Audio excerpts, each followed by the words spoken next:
Boa noite, boa noite, boa noite, boa noite a todos, todas e todes.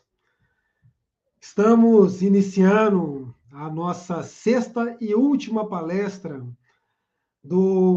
da segunda edição do Festival Xetro Alavisala, onde nós estamos abordando a temática, o ciclo das águas, né? Nós já tivemos falando das divindades do candomblé Congo-Angola, da tradição banto. Tivemos também uma fala da originária Velim Cambiuá, onde foi falado sobre as divindades encantadas e caboclos d'água. E hoje nós temos também mais uma pessoa importantíssima dos povos originários, que vai também nos brindar aí com essa mesma temática, que é divindades encantadas e caboclos d'água, dentro do recorte da etnia que ela pertence. Como de praxe, né, da nossa tradição aqui, a gente convidou pessoas importantes do meio social, né, do nosso ciclo social, para poder fazer uma fala de abertura, né? E na palestra de hoje, o nosso convidado é o deputado estadual Marquinhos Lemos, né? O Marquinhos, além de ser um cara que tem um excelente trabalho na Assembleia Legislativa. Ele faz parte, né, desse conjunto de parlamentares que a gente pode confiar e contar com ele nas nossas lutas, né? Recentemente ele fez um, uma audiência pública na Assembleia Legislativa falando na temática da questão racial, né, onde foi pautado a abolição inacabada. E eu lembro, eu me recordei assim de meu pai, né? Meu pai tinha muito contato com pessoas do meio político e também era um homem negro, militante, né? É, e foi amigo, conterrâneo de Virgílio Guimarães, Patrus Anani, Companhia Limitada. E, e ele dizia assim, né, que é importante escolher as pessoas que vão estar junto com a gente, né? E aí, nesse cunho parlamentar, é importantíssimo a gente saber escolher essas pessoas, né? Então, a gente teve aqui na palestra passada a Macaé, né? E hoje nós vamos ter o Marquinhos, né? Então, queria convidar aí para a gente poder adicionar o Marquinhos na live. Marquinhos, boa noite, meu caro. Primeiramente, muito obrigado aí por ter aceito o nosso convite. A gente sabe o quão grande é a sua demanda aí.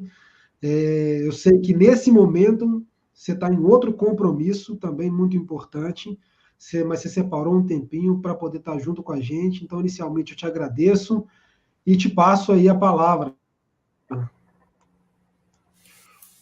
Obrigado, companheiro, obrigado a todos vocês que estão nos assistindo. Quero também cumprimentar, né, a Eva e, claro, a vocês que tiveram essa iniciativa. Eu acho que é muito bom a gente ter espaço e ter momentos para estar debatendo tantos assuntos que, às vezes, na maioria das vezes, não são levados nem nas escolas e nem no nosso dia a dia, né? Então, é preciso ter pessoas como vocês puxando esses temas para que a gente possa estar chamando a atenção, né, dos demais por temas que são poucos discutidos no dia a dia nosso, mas que têm uma relevância muito grande para nossas vidas. E estar aqui nesse ciclo de palestras, principalmente com o tema de hoje, que é esse das águas, né? Para mim é muito importante. No meu primeiro mandato, eu já me dediquei, tenho me dedicado agora também no segundo mandato, à questão das águas. Eu venho lá do interior, né? Eu sou de uma cidade pequena do Vale de Jequitinhonha, onde a água, para nós lá, tem uma importância maior do que em muitos lugares, porque a água lá não é em abundância como em outros lugares em Minas Gerais, né? Chove pouco, temos poucos rios, mas eu já lá na minha cidade, ainda na adolescência, nós fizemos um movimento que era o Viva o Curralinho. O Curralinho é um rio que passa dentro da minha cidade. Passava, né? Porque infelizmente ela acabou, sabe? Mas era o rio da minha infância, né? E eu sempre busco isso na minha memória e tento mostrar para a geração de hoje, né, a importância dos nossos rios, né? Quase todas as cidades, principalmente em Minas Gerais, né, elas se iniciaram, elas nasceram, né, na beira de um rio. Então, a maioria das nossas cidades foram formadas ao longo de um rio.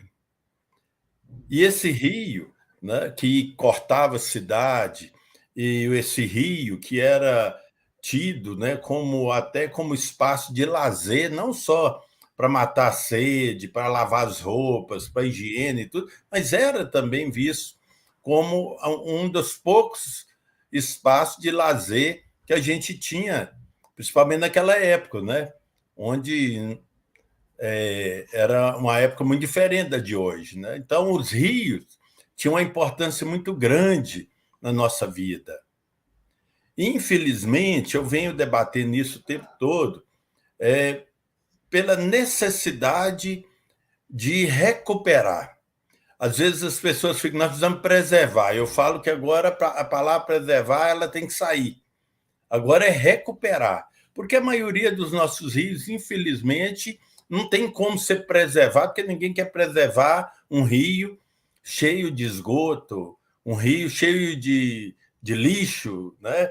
Não é isso que nós queremos preservar. Nós queremos é recuperar o rio das nossas vidas.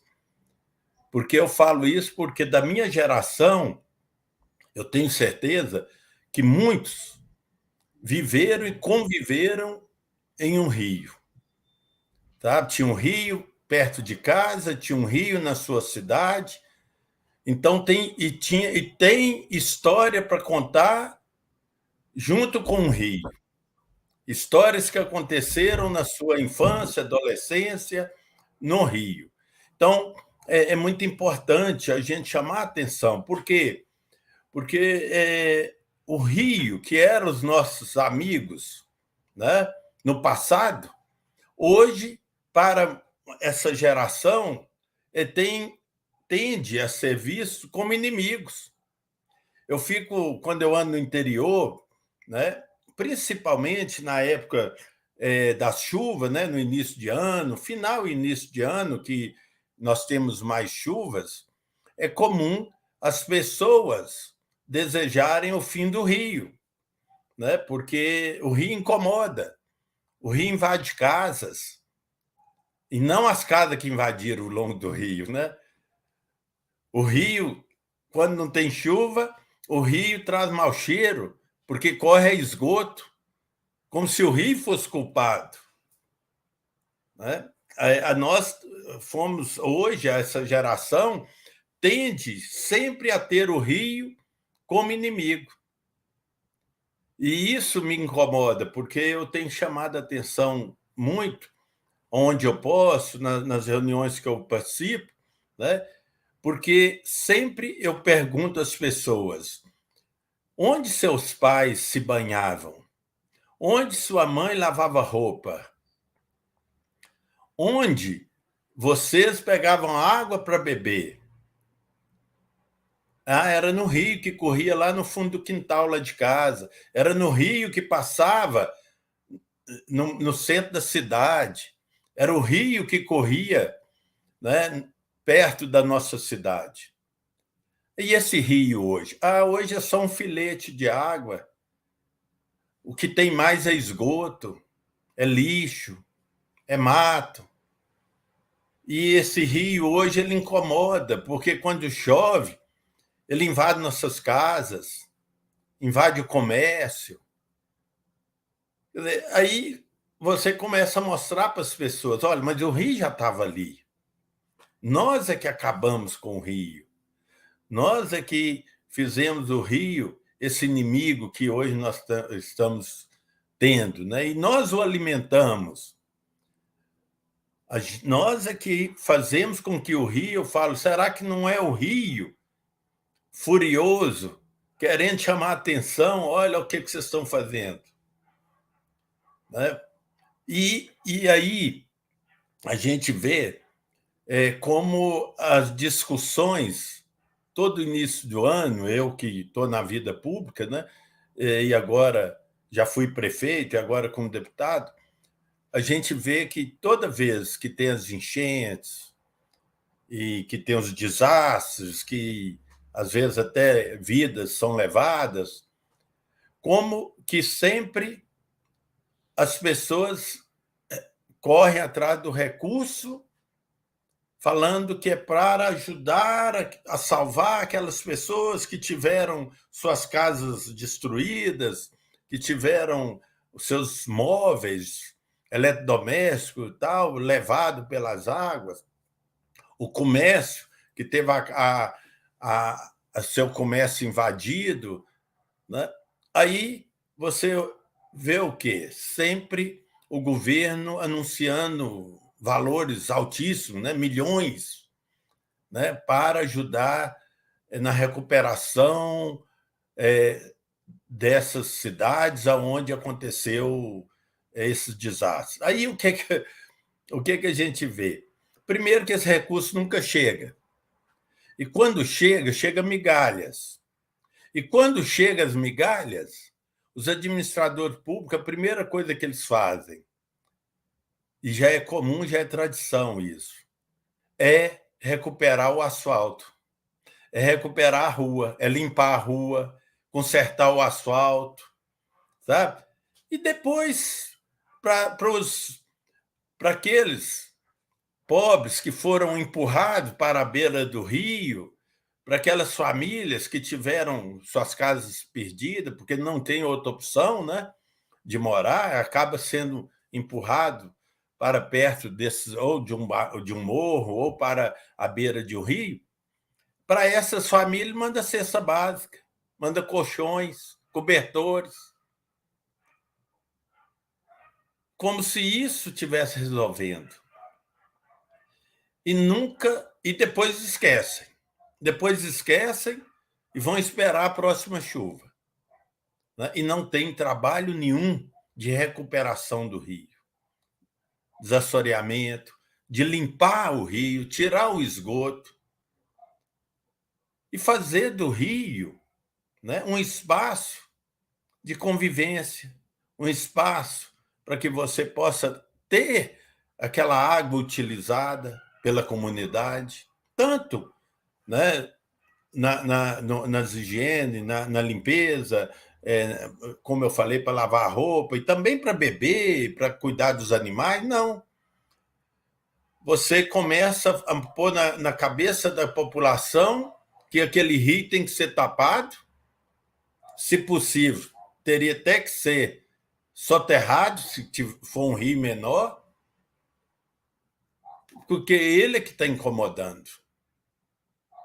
Então, é comum, hoje, na maioria das cidades, a gente vê as administrações públicas municipais, né, sempre fazendo um movimento de trazer recursos para obras onde vai fazer de tudo para esconder o rio ou para, se possível, desviar o rio e nunca de recuperar, limpando as suas águas, tirando, fazendo o saneamento.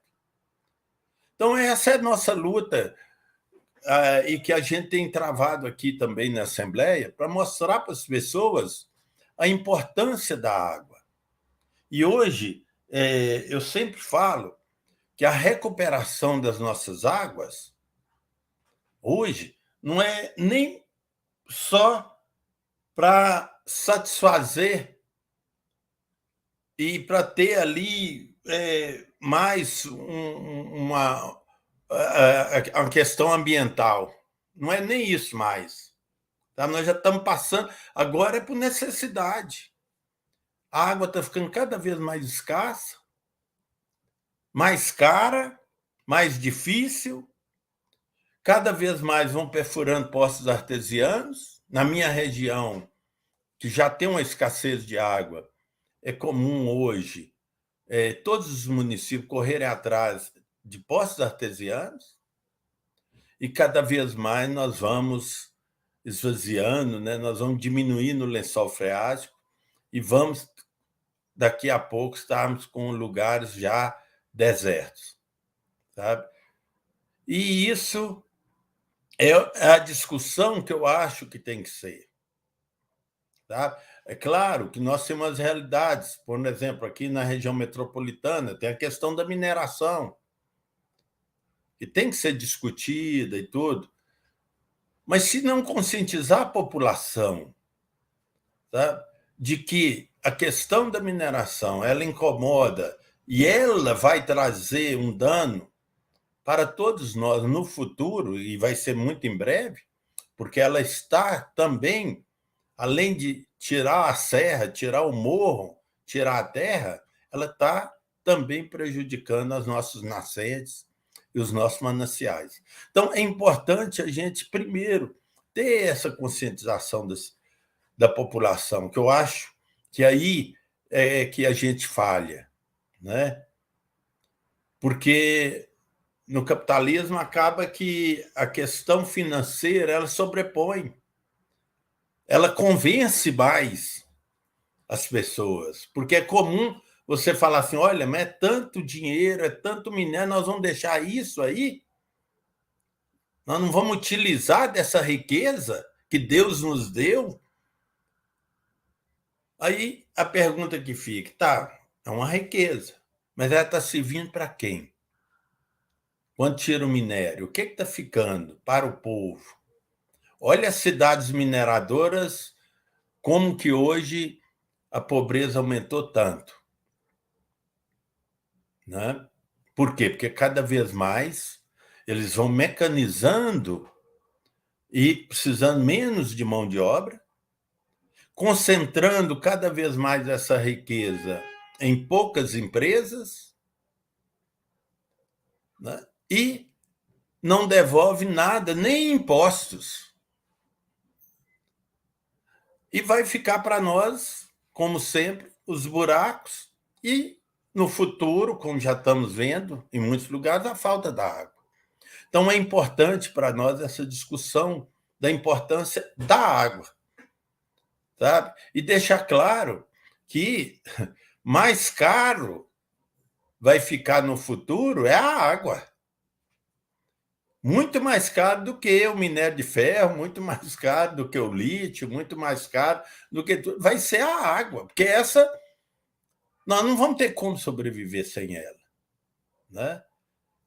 E um dia eu vi um senhor falando, sabe, muitos anos atrás, olha que isso já tem tempos, eu estava lá na perto da Pampulha, e um senhor falou assim, olha, um dia nós vamos ver o povo de Belo Horizonte vindo buscar água aqui na Pampulha.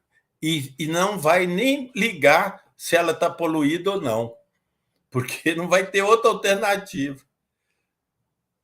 A pessoa vai correr, porque você não fica sem água. E aí, no desespero, assim como nós já vimos no passado, em alguns lugares, na África, mas aqui no Brasil, né, no Nordeste, uma região lá perto da minha região também, onde pessoas tomavam água barrenta, com terra, com fezes de animais, tudo, nas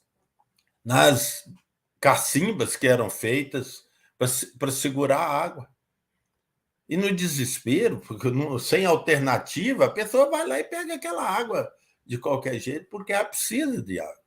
Né? Nosso corpo não vive sem água. Então, eu tenho chamado a atenção, e essa de uma das coisas que eu falo muito, que nós ainda temos que aproveitar uma geração que ainda viu rios limpos, que ainda viram em suas cidades rios onde nos serviam, né? Nós temos que aproveitar essas pessoas que tiveram a oportunidade, a felicidade de ter esses momentos de convivência com um rio limpo, puro, para dar o seu testemunho a essa geração. Porque eu vejo, por exemplo, lá na minha cidade como exemplo.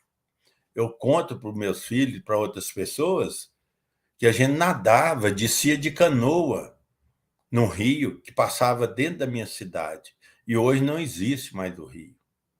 Hoje só tem o local onde ele passava, porque quando chove ainda corre água. Né? Mas hoje não tem mais o rio que a gente descia de canoa. Isso até os anos 80. Então, nós estamos falando de poucos anos, 40 anos para cá. E como que perdemos um rio?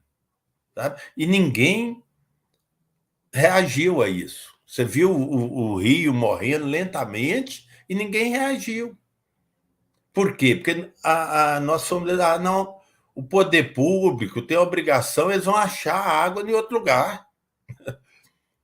E não vê o lado sentimental, o lado da história de um rio, né? Que nós temos em nós.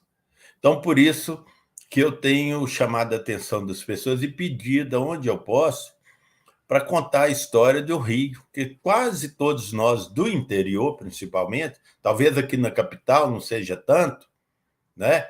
Alguém ainda lembra, quem mora perto do Rio Arruda, mas, né? Quem morou perto do Rio das Velhas, ali sentido Sabará, por ali, vai lembrar do Rio, né? Mas nós do interior ainda tivemos a felicidade de conviver com o Rio, né? Ainda até bem pouco tempo, tá? E isso chama atenção, por isso que eu sempre pergunto às pessoas sobre o Rio da sua cidade, sabe? E aí eu ainda falo, né, que o Rio da minha cidade é o rio que corre em mim, né? É o rio que está na minha lembrança, é o rio que me fez, desde criança, adolescente, né, até hoje, a pessoa que convivia, que nadava. Era o rio dos namoros, era o rio do piquenique, era o rio das lavadeiras, né? Era o rio que abastecia nossas casas, era o rio como único lugar para a gente se banhar, porque nós não tínhamos água encanada. A maioria das cidades do interior, principalmente na nossa região, não existia água encanada até os anos 80. Então, era à tarde, o lugar que você tinha que correr para ir tomar banho antes de escurecer era no rio, independente se estava frio ou calor. E hoje a gente só tem isso como lembrança. E aonde a gente ainda tem os rios, com várias cidades que ainda tem os rios correndo, né, por dentro da cidade, a gente precisa recuperar, porque são rios que, infelizmente, hoje é mais visto como inimigo, né, inimigo da cidade, inimigo da população, né, e os jovens de hoje não têm, né, mais o mesmo carinho, a mesma relação com esses rios, tá? E aí, de fato, começa a ver esses rios, né, como aquele que só está ali para atrapalhar. Eu sempre falo o seguinte: é duro você ver as pessoas falando, se no lugar desse rio tivesse uma avenida, era muito melhor, né? E isso, né, a gente acha que é uma doidura, né? E olha que é comum você ouvir isso das pessoas, né? Então, eu queria... Nós temos um projeto na Assembleia, que é um projeto do governador, que é o da regionalização do saneamento básico, que é outra coisa que incomoda, porque o que ele quer fazer é privatizar todo o saneamento, é entregar, fazer com que as prefeituras, né, junto com a Copasa, entregue todo o saneamento, que é o abastecimento de água, o esgoto e o lixo, para empresas, né? E a gente tem essa preocupação porque empresas só vão querer cidades grandes, rentáveis, né? Não vai ter preocupação com cidade pequena. E, mais uma vez, podemos ficar abandonados. E empresa quer lucro. Ela não quer saber de prestar bons serviços, ela não está nem aí para meio ambiente, ou para a natureza, ou o que for. Ela quer saber se vai ter lucro. E quanto mais lucro, mais rápido. É isso que ela pensa. Então, por isso que nós temos lá chamado também para essa discussão desse projeto de regionalização do saneamento básico. E dentro desse projeto tem a proposta de formar blocos de cidade e colocar em leilão esses blocos de cidades. Então, a empresa que arrematar um bloco, ela vai arrematar 10, 20, 50, 100 cidades num bloco, né? Então, a gente precisa discutir isso com a sociedade, né? Isso não pode ser feito como se faz um negócio, né? Porque nós estamos falando de futuro, de vida, né? E é muito importante a gente trazer também essa discussão, e eu espero que em breve a gente possa estar também, discutindo isso, não só aqui, mas aonde for possível, para chamar a atenção para esse projeto, que está correndo muito em silêncio, mas que logo, logo isso vai estourar, porque o governo tem pressa de privatizar o máximo possível, né, das estatais mineiras, né? Quer fazer isso com a Copasa, quer fazer com a CEBIG, e assim ele está fazendo, né? E, ao mesmo tempo, perdoando as dívidas, né, dos grandes, né? Não dá para entender, né? Aí eu quero agradecer muito pelo espaço, dizer que nosso mandato está à disposição, vamos estar sempre à disposição para estar discutindo, não só temas como a água, mas qualquer outros temas, mas principalmente esse da água, porque nós achamos que é quase que uma obrigação nossa, tá, de chamar a atenção dessa geração de hoje para a importância da água. São duas coisas que me incomodavam muito quando eu era prefeito, sabe? É a questão da água e do lixo. Você já notou que poucas pessoas se preocupam de onde vem a água. É só quer saber se abriu a torneira, a água caiu. Como ela chegou, não interessa. Sabe? Todo o trabalho, todo o trajeto da água até chegar no copo, não interessa. Ele quer saber o seguinte: abri a torneira, a água caiu, eu estou satisfeito. Se faltou água, ele xinga quem quer que seja. Governo, empresa, xinga todo mundo. Mas ele, então essa preocupação, ela sempre incomoda a gente. Mesma coisa é o lixo. Se você perguntar na cidade, para todos os moradores, se eles sabem para onde vai o lixo da sua casa. Ele fala assim: eu ponho lá na porta, o caminhão pega. Então, para ele não interessa se está jogando num buraco, se está jogando dentro do rio, se tem uma usina de reciclagem, não interessa. Ele fala o seguinte: olha, meu lixo eu sei que eu coloco na porta e o caminhão pega. E se o caminhão falta um dia, ele xinga, porque o lixo ficou lá na porta incomodando, né? Então, é essa discussão que eu acho que nós temos que fazer com a sociedade, né? Sabe? Claro, porque senão nós entramos numa seguinte: olha, o poder público ele é obrigado a dar conta disso. Ele tem que pegar meu lixo, não interessa. Sabe? Não quero saber. Eu pago imposto, é para isso, é para o caminhão passar e pegar meu lixo também, além de outras coisas. Então é importante a gente também chamar a atenção. Olha, na escola, com nossos jovens, você já parou para pensar para onde está indo o lixo da sua casa? Aquele lixo que você põe na sacola e joga e põe lá na porta para o caminhão pegar? Né? O que está sendo feito? Aqui em Belo Horizonte, nós temos aterros, temos vários onde o lixo vai, mas a maioria das nossas cidades de Minas Gerais, são 853 municípios, a maioria está indo para aterros sem controle nenhum, estão sendo jogados perto de nascentes, poluindo nossas águas. Alguns são jogados na beira de estradas. Já passei em cidade, na chegada da cidade, com uma montanha de lixo. O que é isso? É aqui que joga o lixo. Sem cuidado nenhum, sem tratamento, sem nada. Controle nenhum. Né? Agora, o povo não está nem aí. Ele sabe que o lixo está longe da casa dele. Então, tá bom, não está incomodando. Então, são essas discussões que eu acho que a gente tem que fazer, sabe, com a sociedade, né?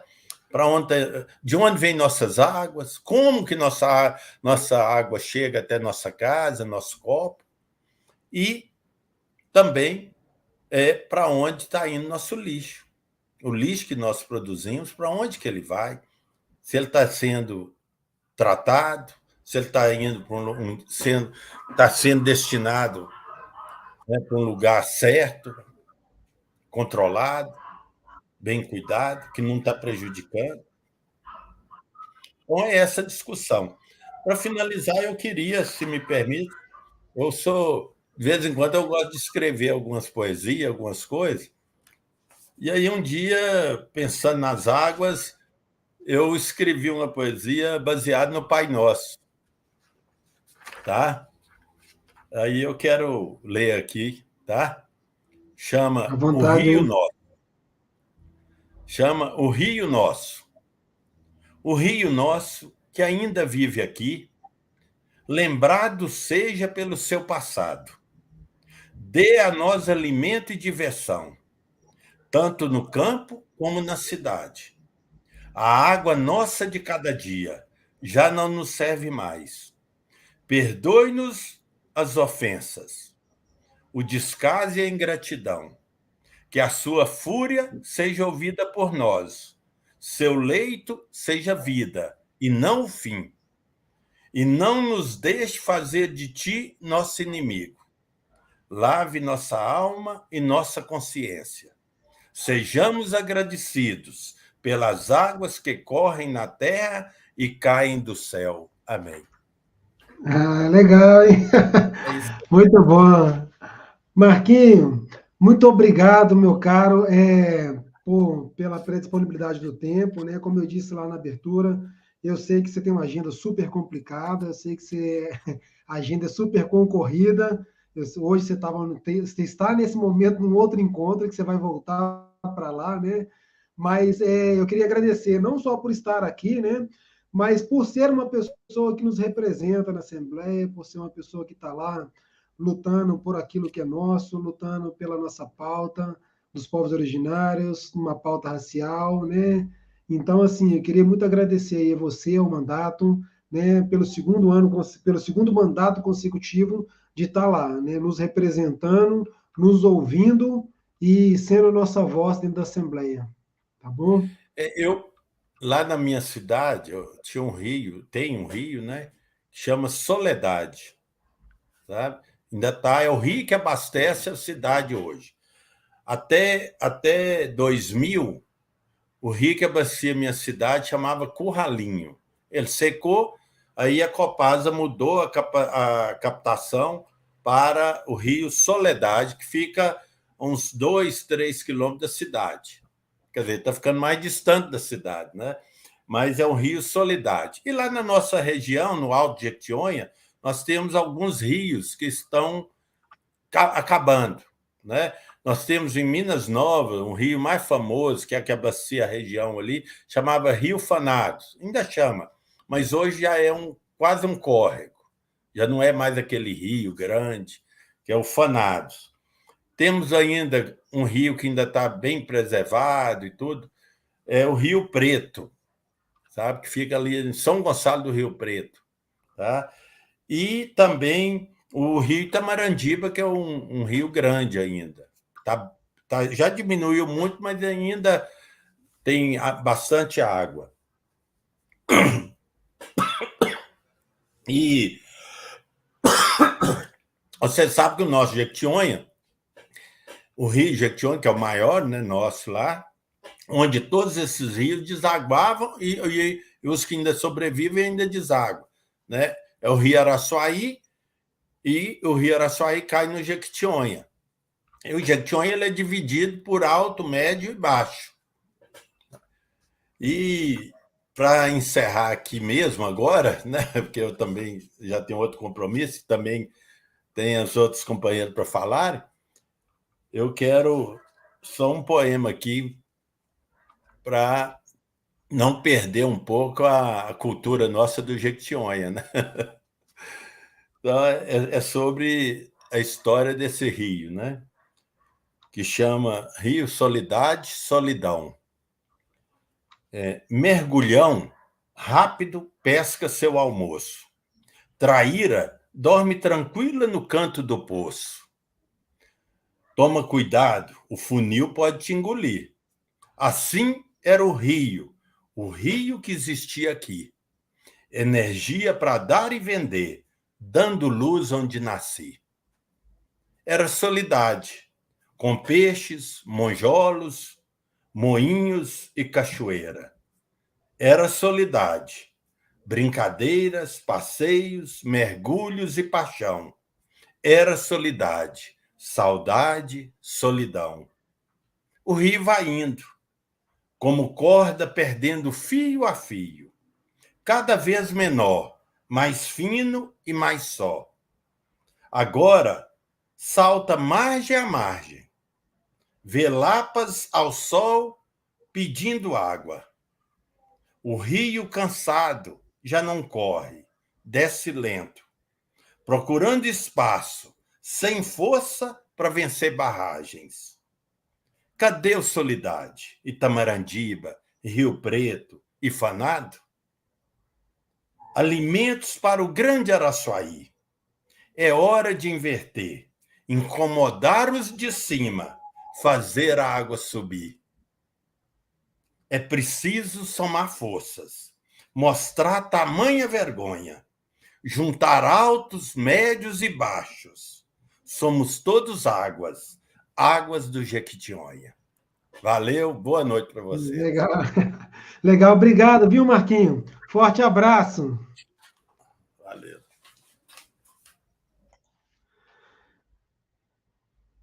E aí, pessoal,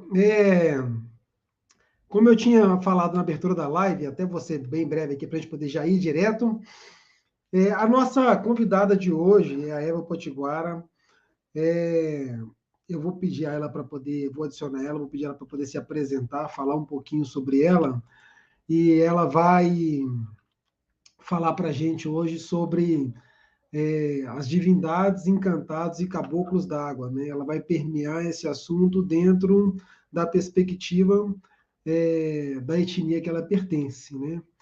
Eu conheci a Eva através um pouquinho do trabalho da Eva, através da Bárbara Boruncren, que a gente fez uma live no ano passado, se não me engano, onde eu comecei a chamar a atenção das pessoas. O meu canal é muito voltado para as pessoas ligadas ao candomblé e a cultura africana em si, específica a cultura banto, né? E aí as pessoas achavam que a cultura banto ou candomblé era algo totalmente dissociado da cultura originária, né? E eu vinha trazendo esse alerta para as pessoas que isso, né, que o negro quando chega aqui, ele já encontra aqui, né?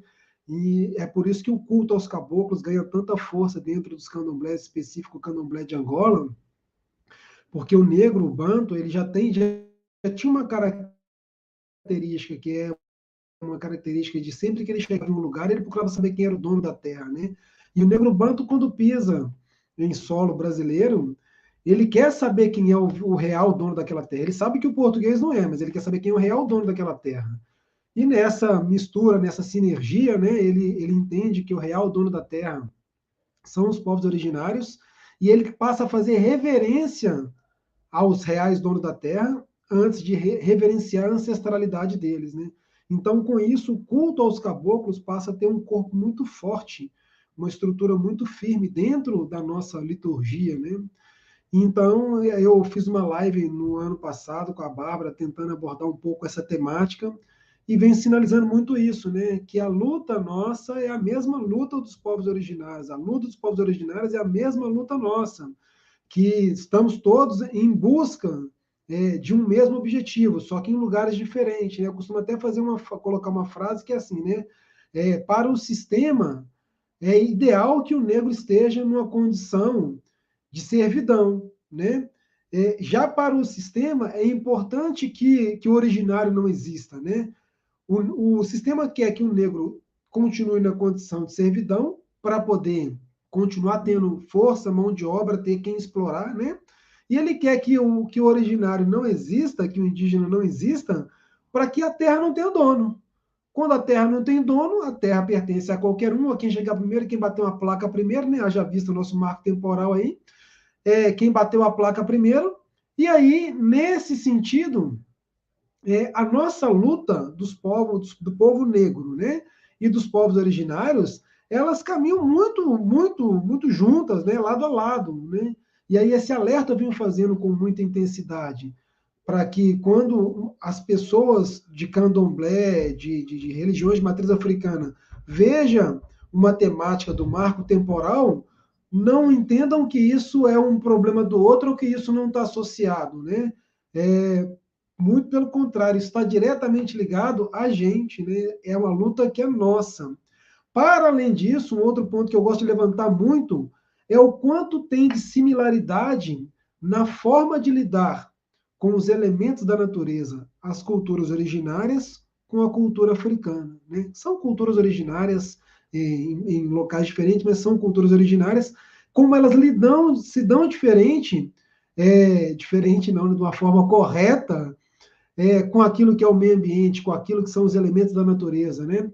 Então, Eva, sem mais delongas, minha querida, primeiramente, muito obrigado. Passo para você a palavra, peço desculpa aí pela demora e seja bem-vinda.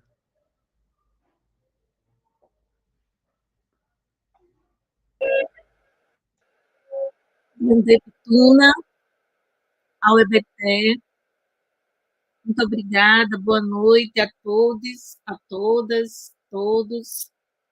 Agradeço pelo convite, aqui o carinho também de vocês, Tatá. Eu aceitei esse desafio porque eu sou uma apaixonada pela Mãe d'Água. Desde menina eu me apaixonei ouvindo as histórias e sempre procurei conhecer essa entidade. Mas devemos, antes de tudo, né, agradecer e também pedir permissão, pedir licença, muita honra, muita gratidão, para falar da água, mas não da água do H2O, não da água materialmente falada, descrita, e tão bem descrita, por que não dizer pelo meu antecessor, né, o deputado que há pouco tempo falou.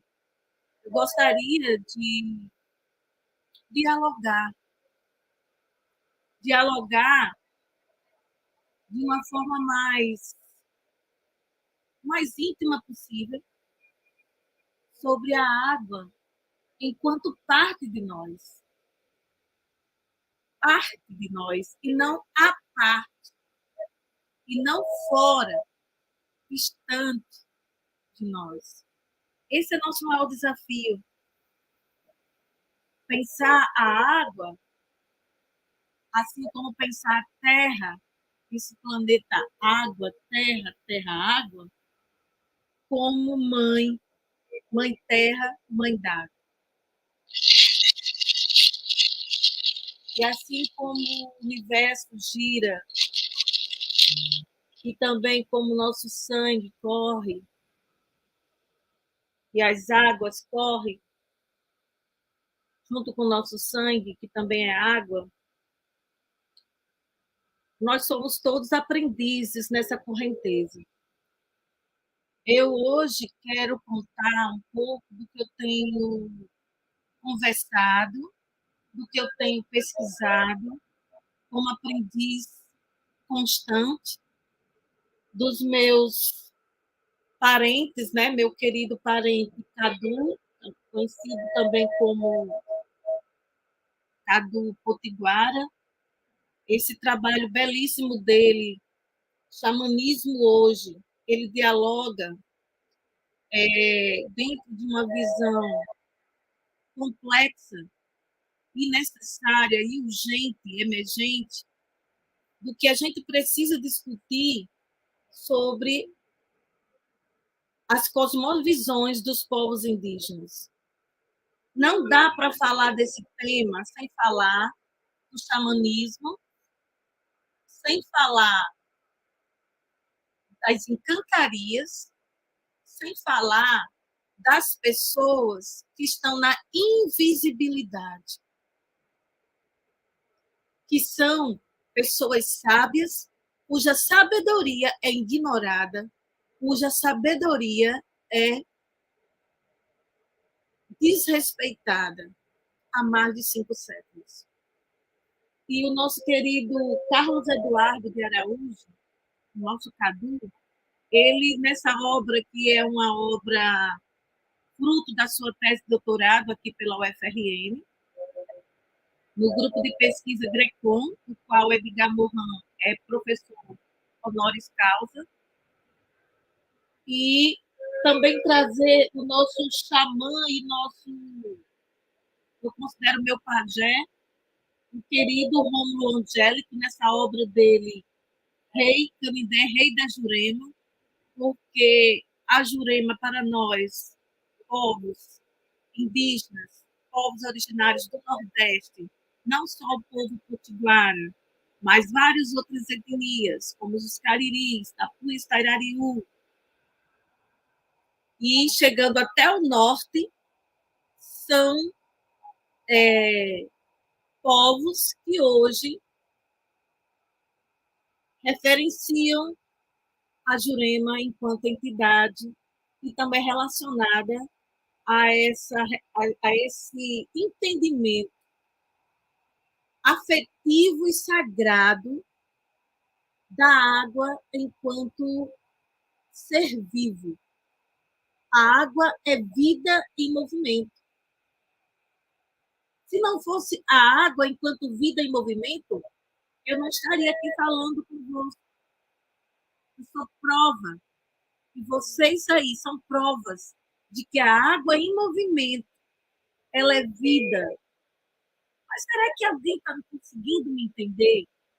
Em pleno século XXI, em que o entendimento que se dá nas escolas é da escolaridade pragmática, será que é possível alguém entender o que esses autores aqui falam? Outros autores também, como Cândida Moraes, quando ela fala do pensamento ecossistêmico, que nós somos natureza e devemos buscar esse fenômeno de religar e não falarmos da água como se fosse o outro. A água como parte de nós, porque somos água também. Até quimicamente e fisicamente, somos mais de 65% água. Mas esse também grande amigo aqui, José Ramos, eu estou apresentando algumas pessoas que influenciam a minha fala de hoje. O querido doutor José Ramos Coelho, ele fala sobre a morte da cultura, essa obra aqui, imperdível dele, onde ele vem trazer esse conflito do homem nesse século, que não sabe quem é, nem muito menos para onde vai. E nessa situação de ignorância do próprio autoconhecimento, do analfabetismo, da sua própria existencialidade, ele não consegue perceber que a água é vida, e muito menos que ela é sagrada. E aí é muito mais fácil aceitar que quem fala de Jurema, que quem fala dos encantados, são endemonizados, são catimbozeiros endemonizados. Por quê?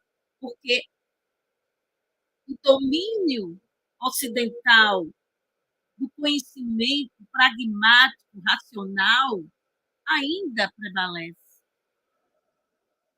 E isso, só aqui, nessa terra pindorama chamada Brasil, já vão mais de 500 anos.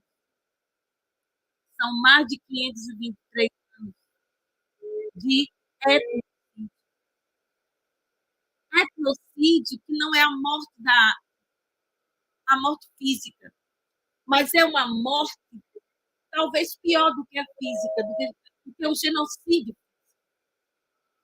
É a morte da sua própria consciência de ser, de sua própria espiritualidade, de seu próprio conhecimento.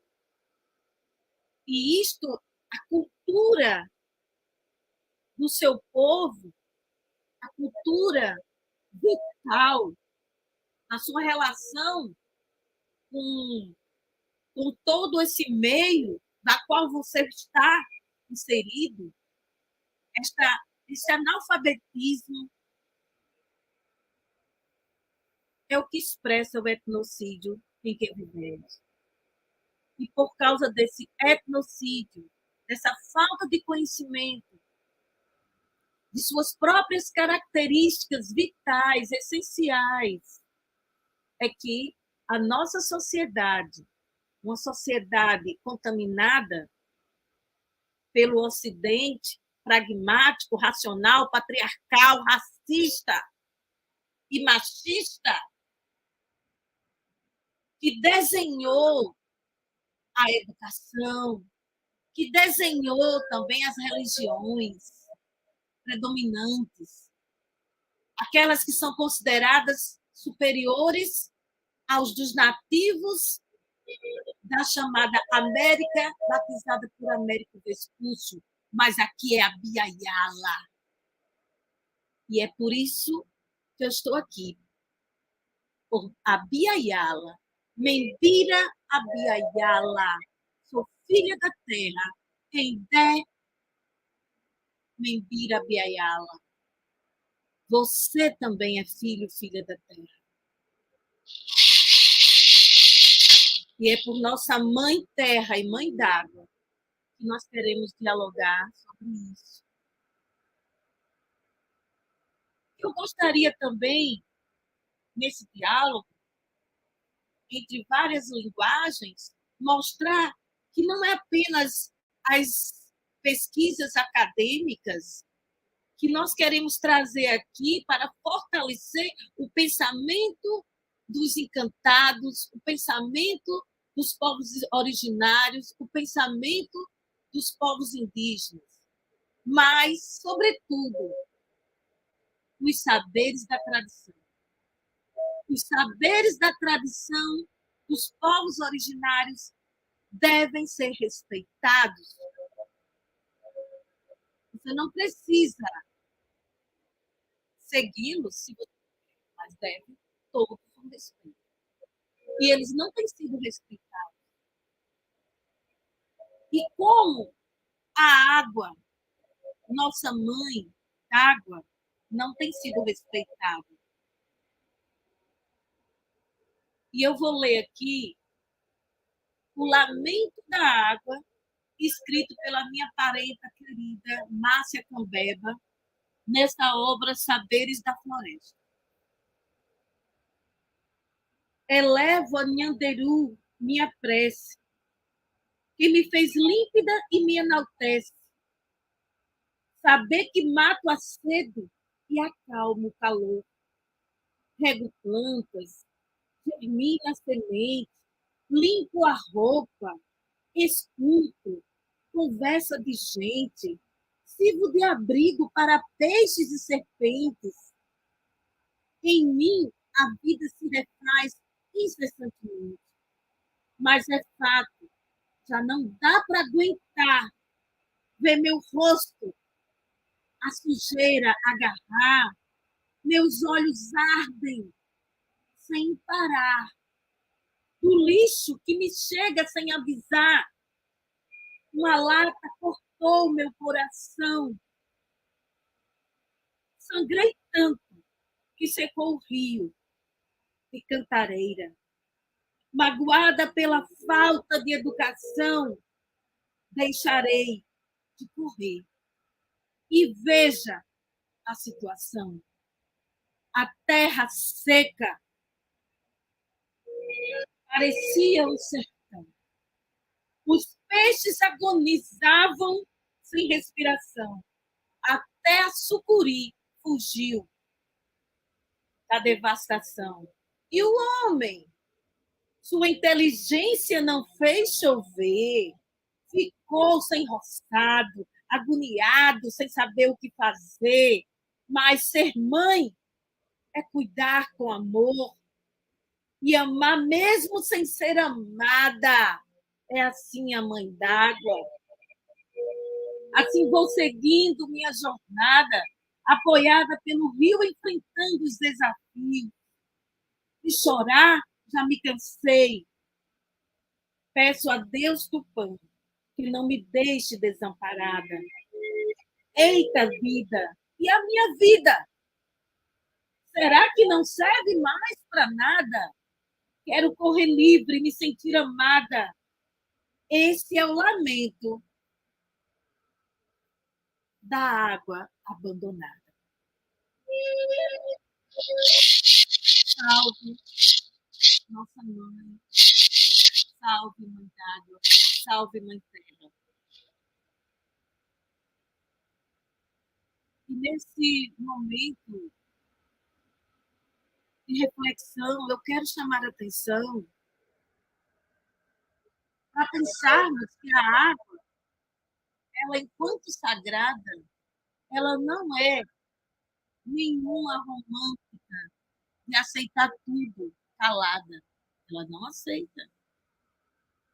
Vamos prestar bem atenção o que tem acontecido nesse planeta, nessa terra, nesse cosmos. Nós estamos vivendo momentos de crise, porque nos desconectamos do sagrado, nos desconectamos das entidades sagradas que também fazem parte de nós. E a água, ela é parte de nós. E ela tem falado, mas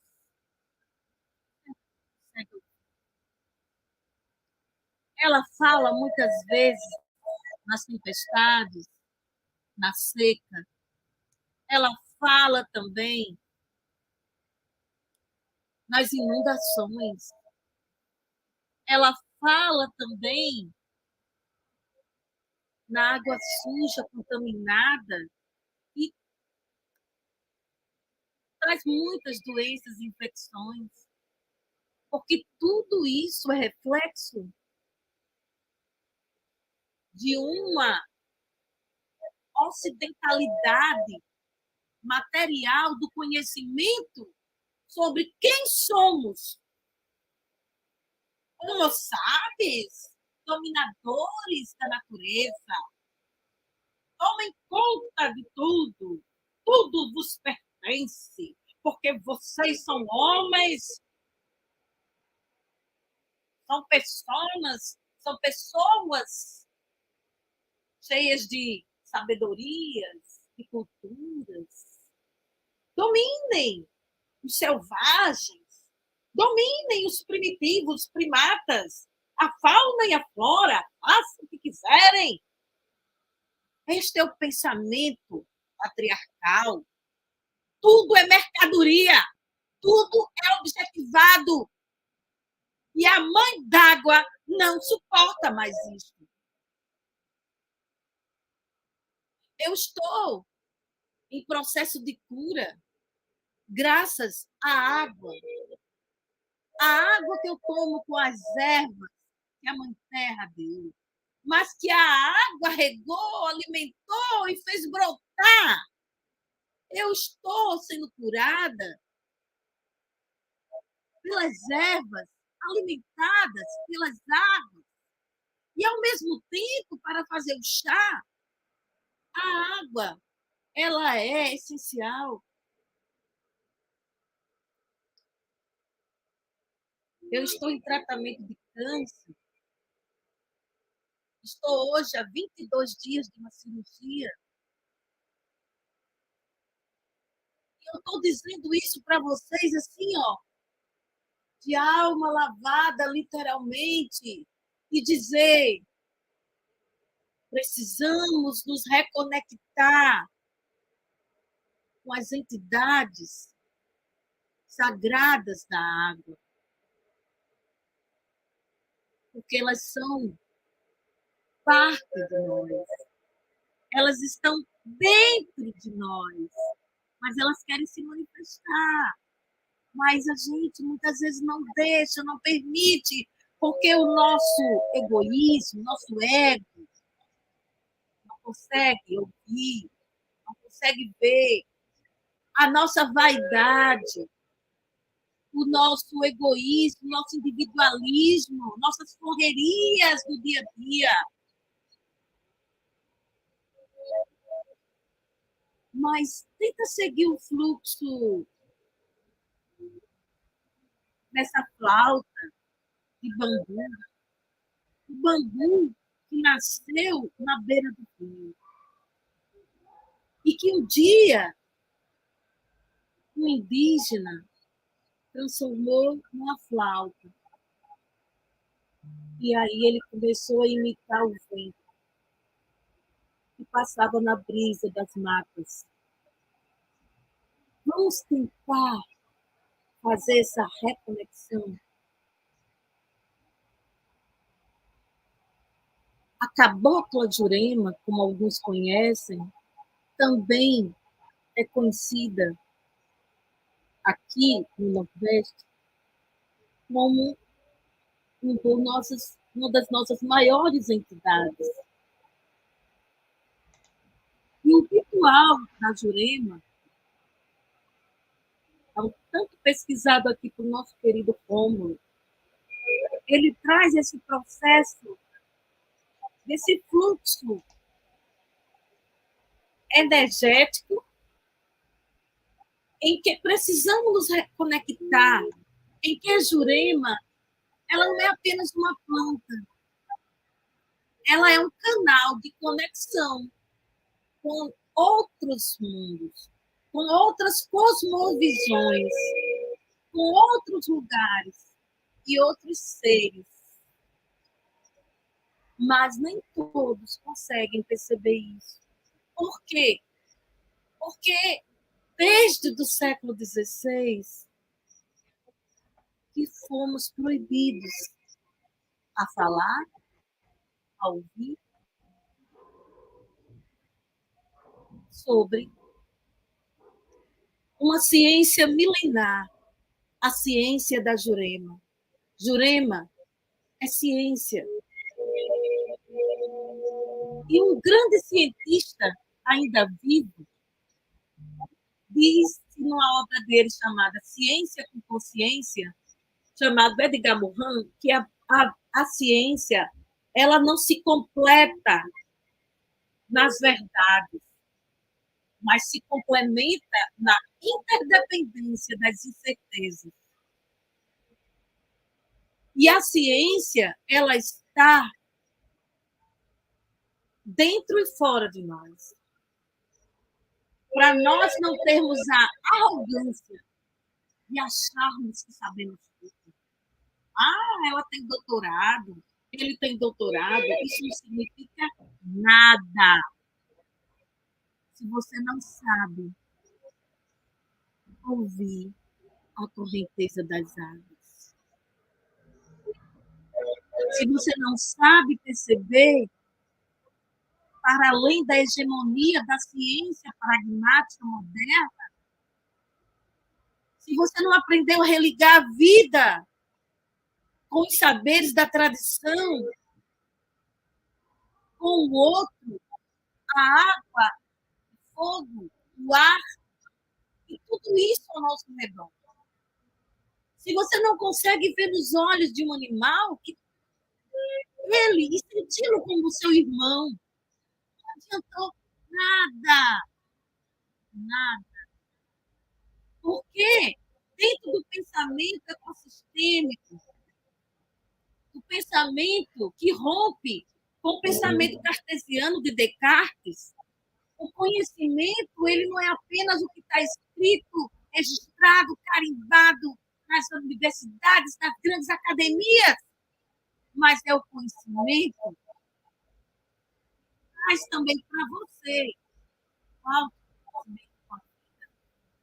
Porque a ignorância ou o analfabetismo com a vida nos levou ao caos que nós estamos.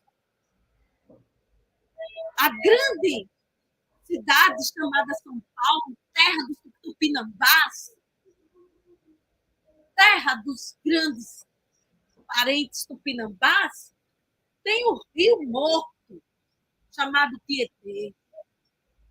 Rio que chora. Ali é a prova cabal. Vocês querem uma prova física? O rio é a prova do crime, da falta de ligação entre nós e a mãe d'água. há 200 anos atrás, algumas pessoas ainda pescavam lá. Mas vocês sabiam que existe um lugar onde nasce o rio Tietê? E a água dele é pura, cristalina. Uma mãe d'água é para nós. Como a mãe d'água faz esse chá nos curar. Ô, Eva, deixa eu te falar. Eu estou aqui, você está falando, eu estou aqui pensando, né? O quanto essa perspectiva originária e da cultura banto, do candomblé, ela está muito associada, ela está muito ligada, né? E a gente tem, né, embora muitos seguidores da religião, ou muitas pessoas que professam a fé dentro da religião, não têm esse entendimento, né? Mas eu vi você falando assim, né? Dois pontos acho super, super legais, assim. Um primeiro, que primeiro é parar de pensar a água como um elemento de fora, né, e passar a pensar a água como um elemento de dentro, né? Não só de dentro da gente, mas da gente também dentro da água, né? Então assim,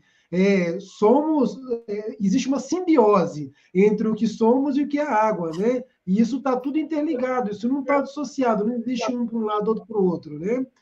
E um outro ponto também que eu achei muito legal é quando você fala que assim, né, a gente coloca muito a perspectiva da água, né, sobre o rio correndo, a chuva caindo, né, em locais onde você consegue ter a materialização da água, mas a gente não consegue ver a água é, na subjetividade, né? Então, por exemplo, quando você diz assim, eu estou tomando um chá que foi feito da água, mas não é meramente o chá feito com a água.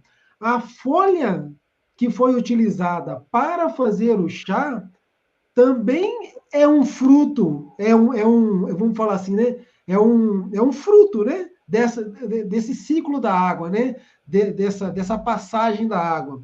E aí, completando ainda um pouco essa linha, é, a gente aqui na visão do candomblé, né, a gente tem a água para a gente é um elemento sagrado importantíssimo, sabe? Assim, é, a gente tem momentos em que a gente reza para poder, por exemplo, se eu vou tirar uma água de um poço para poder utilizar ela, para poder fazer um banho, ou para poder beber, ou para fazer alguma coisa, a gente professa rezas, né? Rezas para poder acordar a água, rezas para encantar a água, né?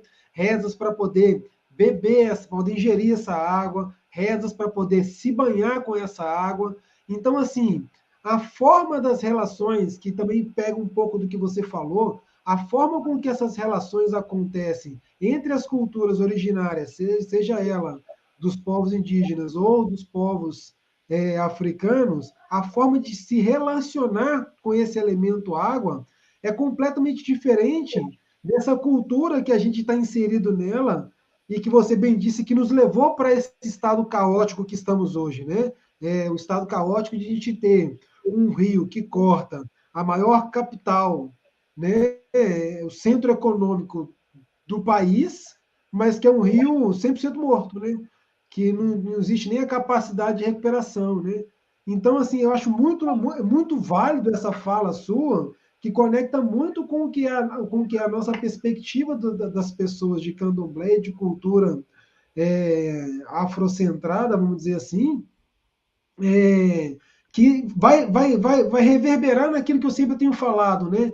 Que esse pensamento eram povos, e ainda são, né, ainda que seja num processo de minoria, né, mas eram e são povos que dialogam de uma forma diferente com esse meio ambiente, com essa estrutura que está no nosso entorno. Né? Então, eu acho muito, muito legal assim, ver essa perspectiva e ver que ela é casada com o que é a nossa perspectiva também, sabe? A UEBTES.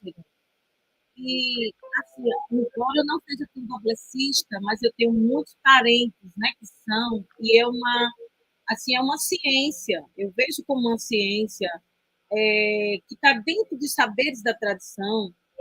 E quando a gente lê essa obra de Cadu, Xamanismo, que é uma obra que ele defendeu no doutorado, olha só, no doutorado, ele defendeu uma coisa que para muita gente era indefensável, que era sobre o quê? Xamanismo.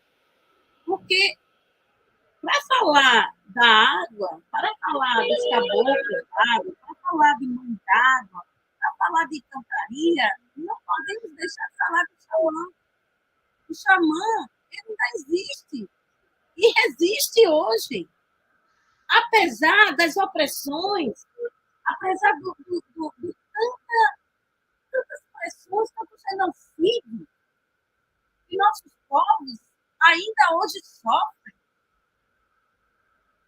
Só para falar um pouco da questão da Jurema, né, fazendo uma ligação entre essas duas obras, são algumas das obras que eu também tenho, entre outras, mas para mostrar para vocês. A Jurema, ela existe há milhares de anos, gente. A cultura da Jurema existe há milhares de milhares. É milenar. Os tupinambás, eles também cultuavam toda essa orla litorânea, especialmente que está do norte ao sul do país. E na época do ciclo da borracha, muitos nordestinos foram para o norte. E hoje o norte também faz louvores da Jurema. Mas essa história tem a ver com a água. A Jurema era preparada pelas mulheres. É uma bebida e que era preparada pelas mulheres à beira do rio.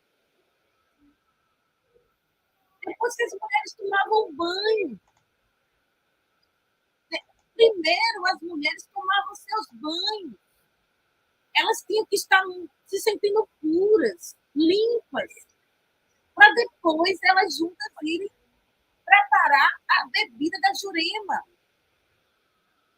Então, elas tiravam da folha da Jurema, elas faziam um processo que ainda hoje alguns xamãs fazem dentro de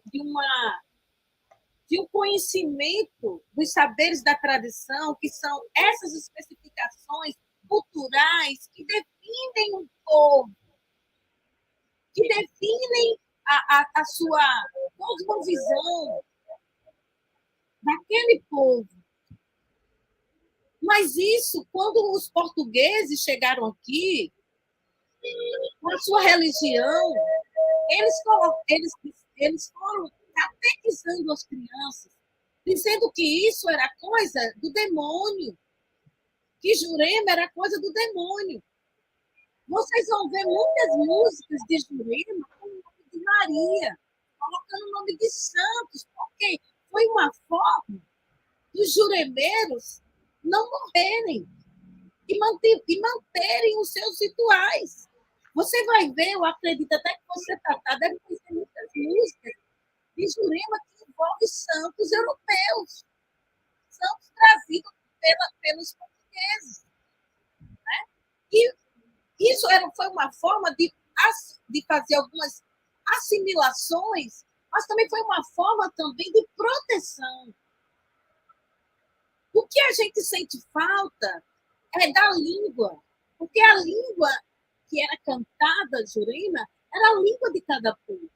Então, os potiguaras cantavam na língua do tupi antigo, que não é o tupi-guarani, certo? Guarani é uma outra língua, embora seja do mesmo tronco tupi. O Mingatu, que é uma língua, né, que chama-se língua boa, mas foi uma língua criada pelos jesuítas para facilitar a comunicação e, ao mesmo tempo, a opressão, né? E esse etnocídio com os nossos ancestrais. Então, a Jurema está relacionada intimamente com a água. Sem a água, não existe a beberagem da Jurema. Mas a Jurema, ela é uma bebida também conhecida como entoegena, ou entoégena, como o nosso querido Rômulo, nosso xamã Rômulo, aqui na sua obra, ele destaca. Rômulo Angélico, quem quiser pode procurá-lo no Instagram, também tem o YouTube dele também, onde ele fala dos saberes da tradição, e esse livro também vocês podem adquirir diretamente com ele. Então, essa bebida entoegênica, ao ser consumida nos rituais, com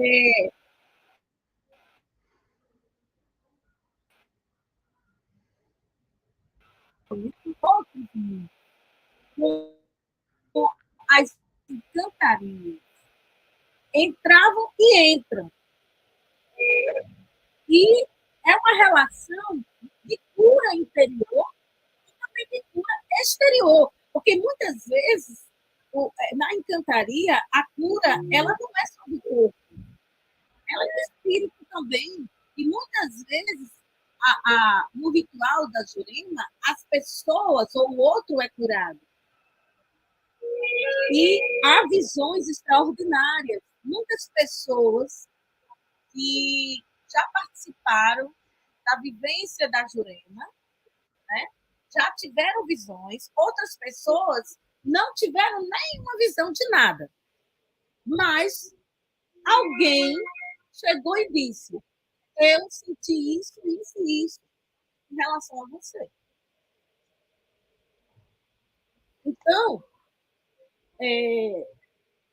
a Jurema ela foi considerada um fruto proibido, como a maçã, na Eva. Fruto proibido. Então, ninguém podia falar de Jurema. Ninguém podia falar. Houve um genocídio enorme no Nordeste. Especialmente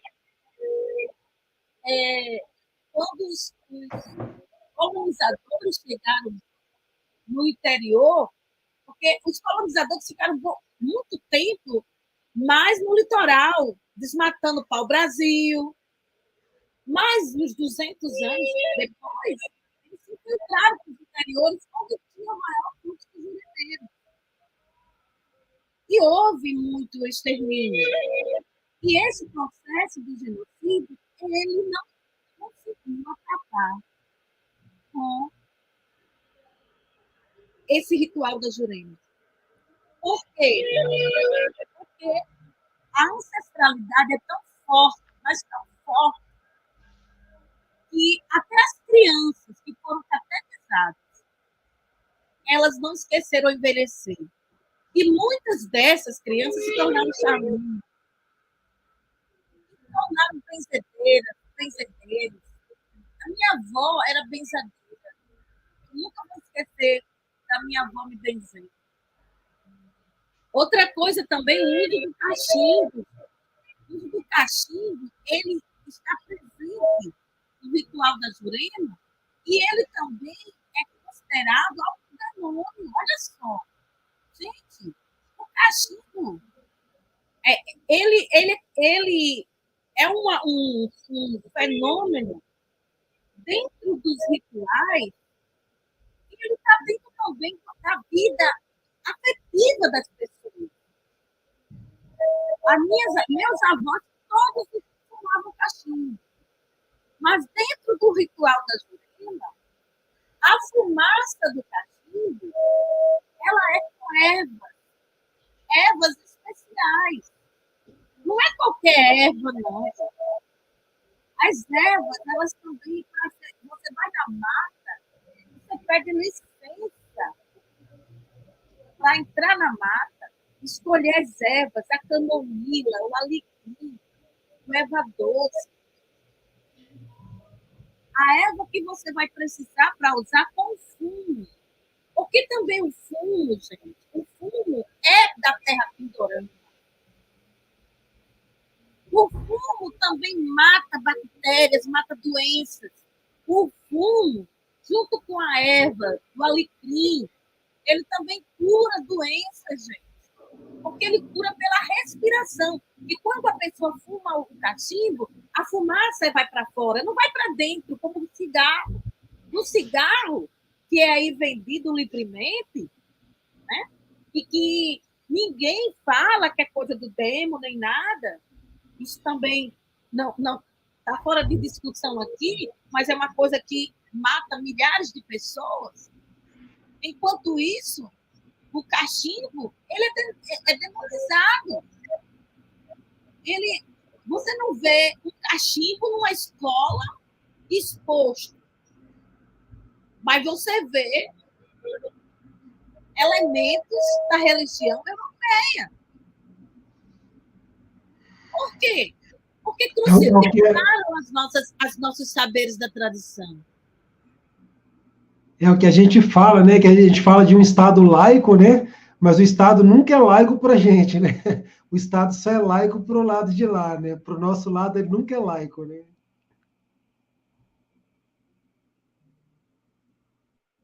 Exatamente. O Antônio Lourenço falou uma coisa, é genuinamente tradição dos povos indígenas. Por isso que eu não gosto de quando falam povos ameríndios. Por favor, vamos quebrar esse paradigma. Ameríndio é coisa de colonizador. Aqui não é América, não. Botaram o nome de América, mas aqui é Biaiala, aqui é Pindorama, gente. Nós somos indígenas, somos originários, nós não somos americanos.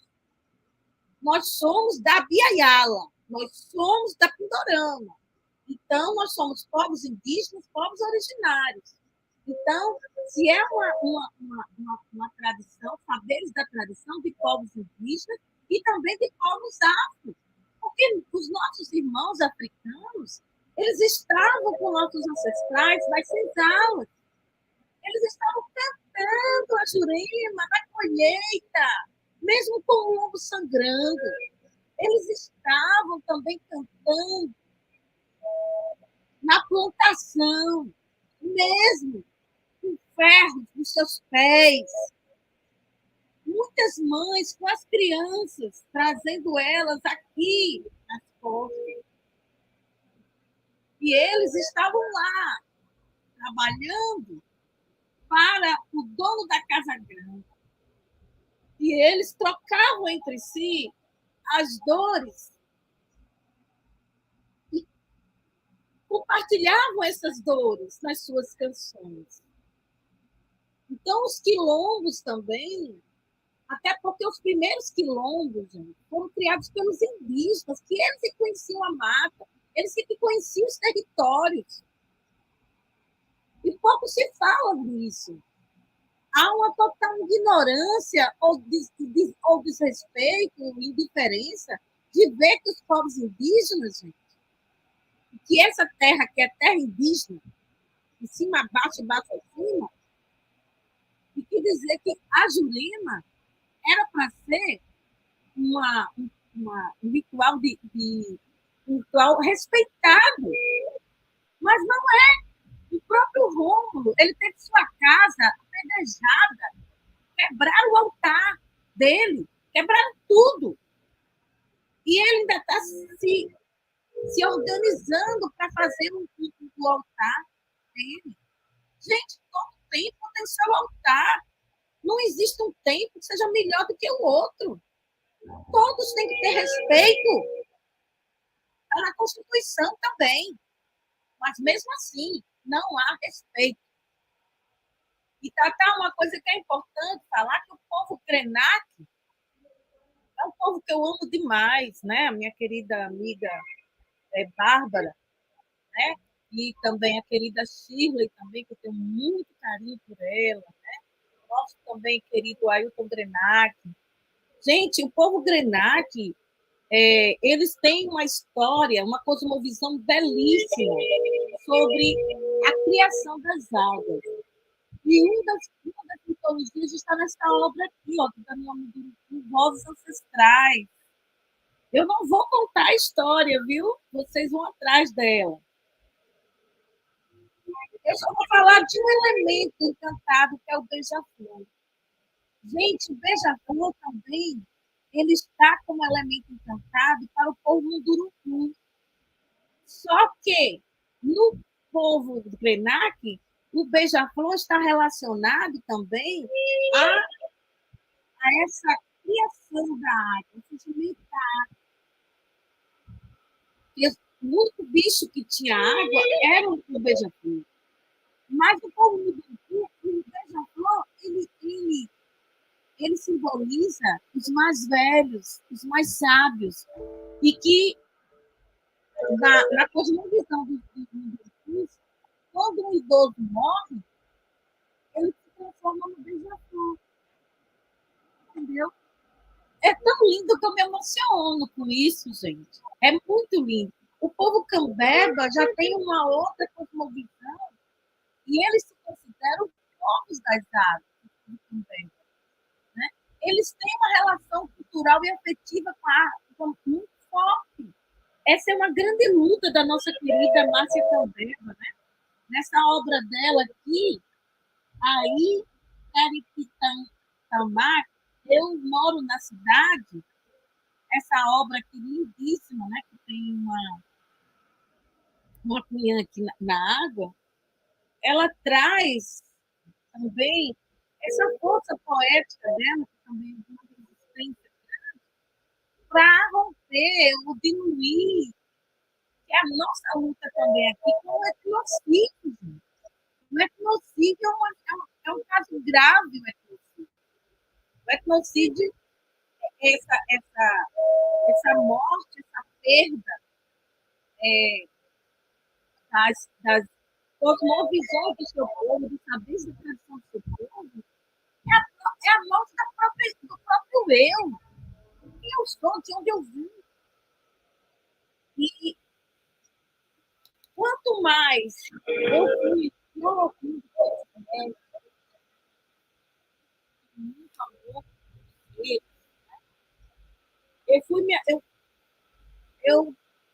o resultado deu esse livro aqui, da mesma editora, né, de Márcia Cambeba, é um livro de poesia da UCA Editorial.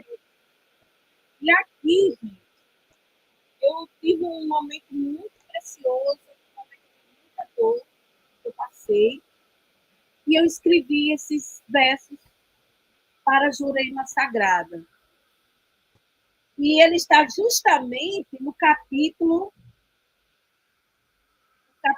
que fala sobre as águas. Porque esse livro ele é dividido em partes, em cânticos. A Biayala Membira Nhenhenguara quer dizer cânticos. Né? Nhenhenguara quer dizer cântico em tupi. E no capítulo Cânticos das Águas, eu trouxe aqui a Jurema. E a Jurema, como eu já falei, não é apenas uma planta. É necessário quebrar paradigmas de uma visão racista, de uma visão pragmática para poder entender. Então, eu coloquei quase certo, né? Pode ser meu tempo aí.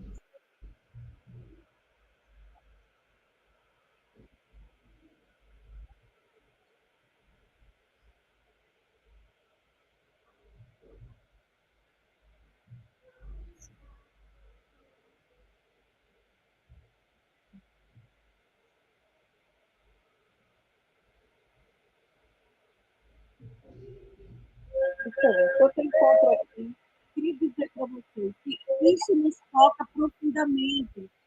Eu sou professora, sou formadora de professores, e eu chego ao ponto de dizer para vocês tudo aquilo que eu faço na sala de aula, tudo isso, eu tenho um compromisso muito sério. Eu não posso negar essa necessidade desse encontro, desse reencontro com os saberes da tradição, com os saberes dos povos originários. Porque aqui na minha terra, chamada Rio Grande do Norte, o rio, que chama-se Potengi quer dizer Rio de Camarão. Foi esse rio, gente, que deu o nome a esse lugar. E muita gente aqui esquece que aqui também é terra indígena. E é bom chamar a atenção que essa terra indígena, aqui, ela tem que ser respeitada.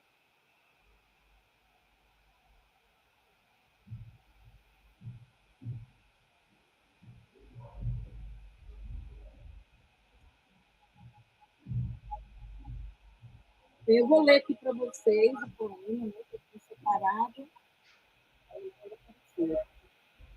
Foi um momento que eu estava em reflexão muito forte sobre essa vida do dia a dia, e a gente sofre muitas percepções. A gente que luta por uma educação holística, uma educação que Edgar Morin defendeu, a educação dos 7 saberes. Quando ele defendeu a educação dos 7 saberes, ele lançou em 1999, na boca do ano 2000, no início do século XXI. E mesmo assim, essa educação ela é evitada, ela é ignorada. A criança aprende na escola que a educação na água, a água é apenas H2O. A água é a que está na lagoa, no rio. Mas não vê a água na sua espiritualidade. Então, é mais ou menos assim. Se eu tiver que chorar, que todas as lágrimas sejam o rio em que irei lavar todas as dores da minha alma, até eu transformar meu deserto em mar e me refazer. Odiar não vale a pena. Viver, aprender, perdoar e amar vale a pena. Então, corre, meu filho, corre, corre, meu filho. E assim, a mãe dada, a nossa mãe terra, ela está esperando de nós uma atitude. Ela está esperando de nós um posicionamento. Na obra de Ayrton Krenak, quando ele escreveu Ideias para Adiar o Fim do Mundo, ele fala também, na capítulo 9, sobre a queda no céu. Gente, a queda, ela está galopante, ela está a cada momento. Nós estamos aí num processo de crise climática, nós estamos num processo cada vez maior de desmatamento. E a árvore e a água, elas estão intimamente conectadas. As suas raízes, elas estão dentro dos lençóis freáticos. E as suas folhas, quando recebem nutrientes da raiz, elas sabem, elas ajudam no processo de vaporização que vai transformar novamente aquela água. Por isso que não devemos tirar as árvores, as plantas das nascentes dos rios, porque elas são mata ciliar, assim como nossos filhos são importantes para o suporte dos nossos olhos. A mata ciliar segura os rios, segura as águas, que segura as árvores. Nós dependemos das árvores, que depende de nós, que depende da água. E a água que está dentro de nós, que está no sangue, que depois está na urina, que também está nas fezes. Tudo isso, gente, a água está no rio. Recebe. Ela recebe os dejetos. Como toda mãe que limpa as fezes dos seus filhos, a urina dos seus filhos, a mãe d'água está fazendo isso o tempo todo. Eu estou aqui com essa flecha porque nós estamos em guerra. Mas também estou com o olho do peixe para dizer que nossa sabedoria não pode morrer. Nós não podemos nos entregar a uma cosmovisão pragmática de achar que tudo tem que ser para nós, tem que ser em benefício nosso, como muitas pessoas aí pregam, dizendo você merece o melhor, você fala 10 vezes isso que você consegue. Não, isso é mentira. Nós temos que pensar que o pior que existe em nós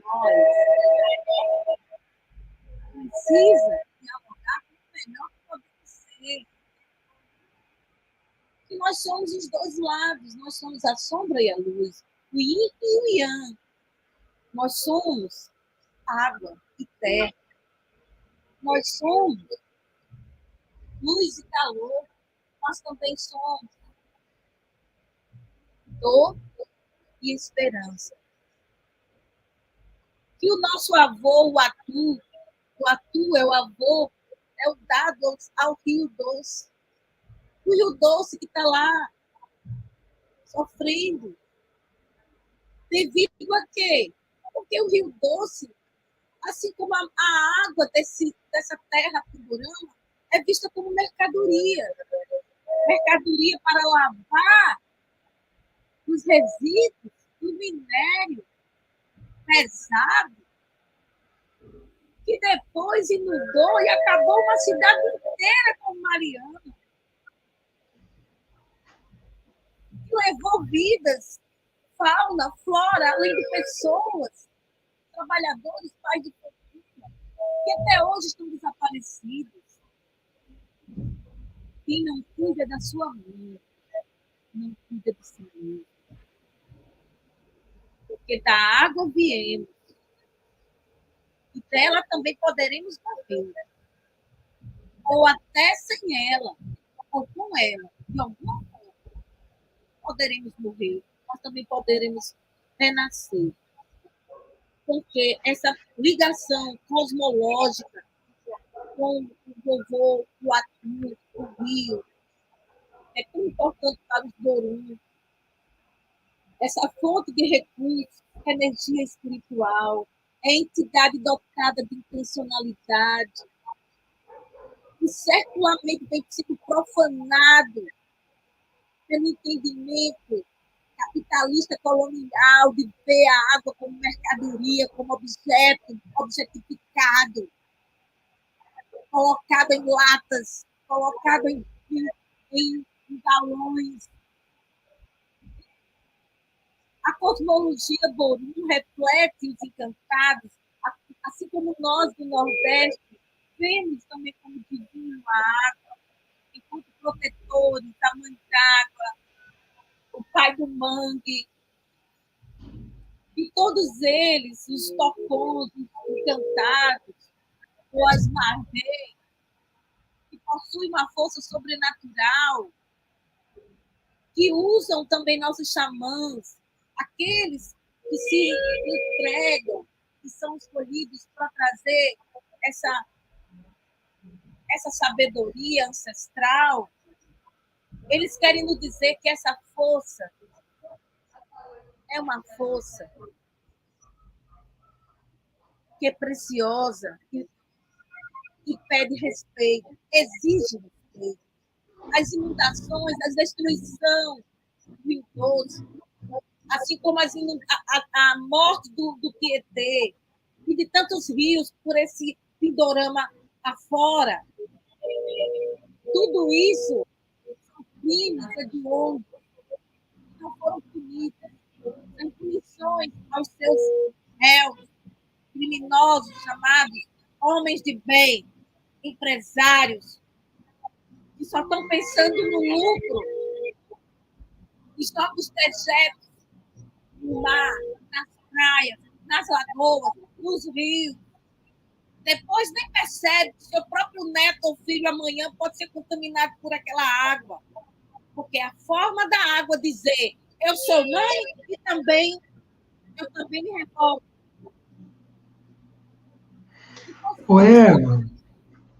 Possamos também ouvir a voz da nossa mãe, do nosso avô, nosso avô Rio, nosso avô Mares, nossa mãe d'água, que possamos ouvir e aprender a aprender. Não, pode concluir, desculpa, perdão. E assim, essa água, como Catalão, ele, no seu trabalho, ele falou sobre a crise da água, no seu trabalho em 2004, ele disse assim, na água lançamos os nossos céticos esgotos, a química mortal dos adubos e pesticidas agrícolas, e na saída da água nos lavamos, na água nos benzemos, e assim como os espelhos d'água, cadê a nossa consciência? A água representa a vida, não apenas o H2O que você aprendeu na escola. A água representa você mesmo, a própria vida. A água é parte dentro e fora da sua vida. A água está relacionada com a nossa crise espiritual humana e desagregou a nossa condição biocósmica e simbiótica. Nós estamos divorciados.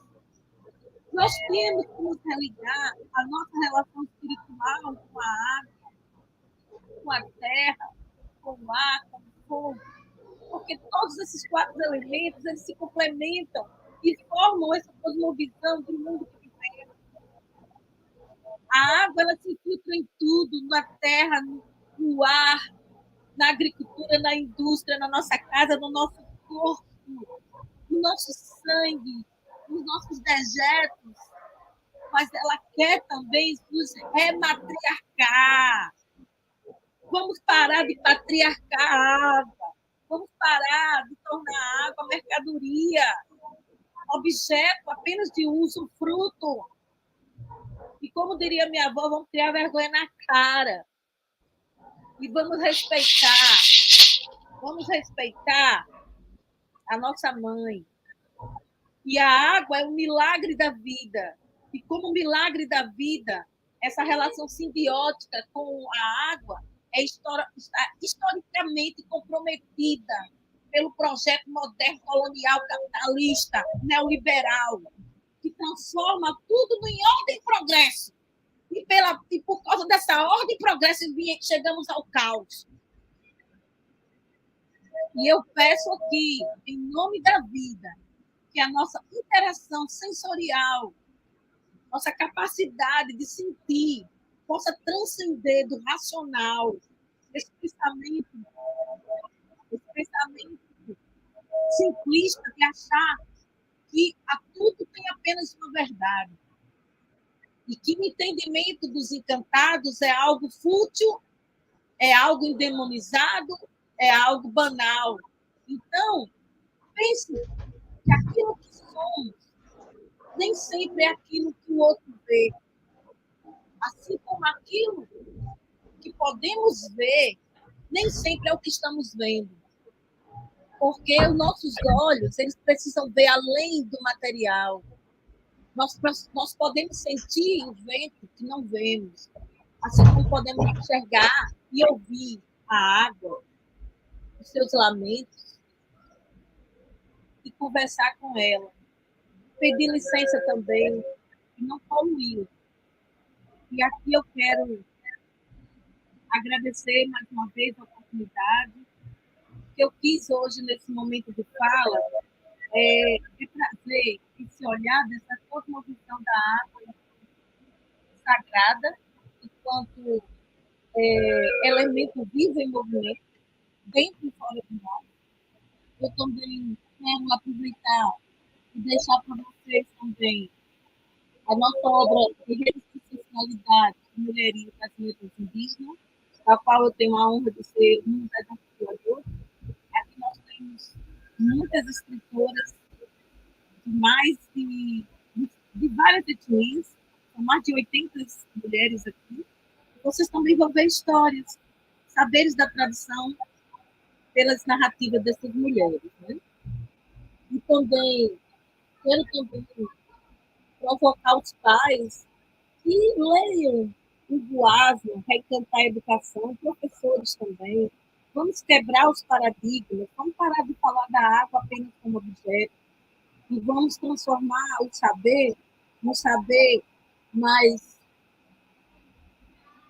espiritualizado também, um saber mais afetivo, um saber que tenha a ciência, além de uma ciência materialista e de uma verdade absoluta. Também quero sugerir essa obra homeolítica do meu querido amigo Francisco de Bias, e ele trata também essa busca de procurarmos ver nossa relação com a água, com a terra, sermos natureza. Nós somos bichos. Nós não somos apenas pessoas que nos achamos que somos donos disso aqui. Nós somos bichos dentro do ecossistema, porque a água é nossa mãe, é nosso avô, é nosso irmão, é parte de nós e dentro de nós. Então, ao EBT, muito obrigada.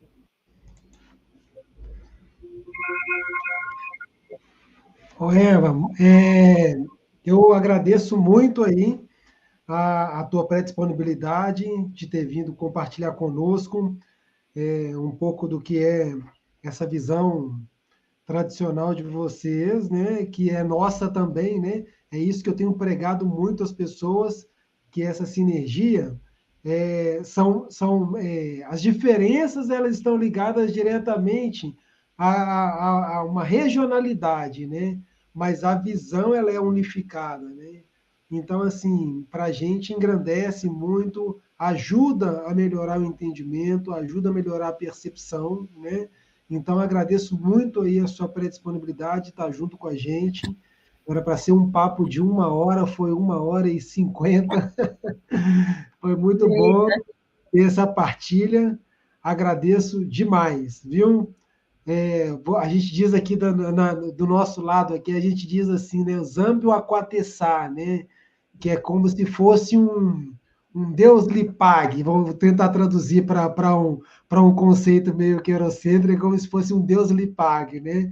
Mas ela tem uma representatividade, a gente tem uma representatividade muito mais forte, né? Que é assim, que é como se eu pudesse dizer a vocês assim, né? Assim, somente Deus é capaz de retribuir tudo aquilo que você fez, né? Então a gente diz Zambio Aquatessá, né? Então, obrigado por isso. Quero agradecer novamente, Tata. Você é uma pessoa muito linda. Eu estava ontem assistindo todas as outras lives anteriores e vi a pessoa generosa que você. Você deixa a gente à vontade.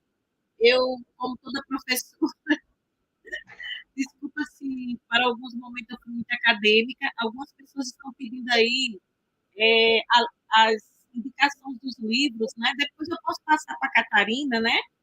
E ela pode colocar, né, na própria live, o que você acha? O pessoal está até pedindo aqui, ó. O pessoal tá até pediu. Aí eu podia deixar a indicação dessas leituras para gente. Aí eu vou pegar com você, vou pedir a Catarina para poder pegar. A gente pega a lista inteira e a gente coloca no corpo da live. Esse aqui vocês podem encontrar, gente, na Livraria Maracá. Ele é da UCA Editorial, né? Inclusive, nosso parente Daniel Munduruku, que é o editor dessa obra aqui.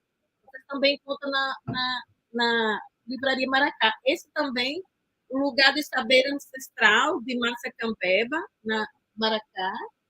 Agora, os livros, os outros que eu vou colocar, gente, olha, esse aqui vocês não podem deixar de ler.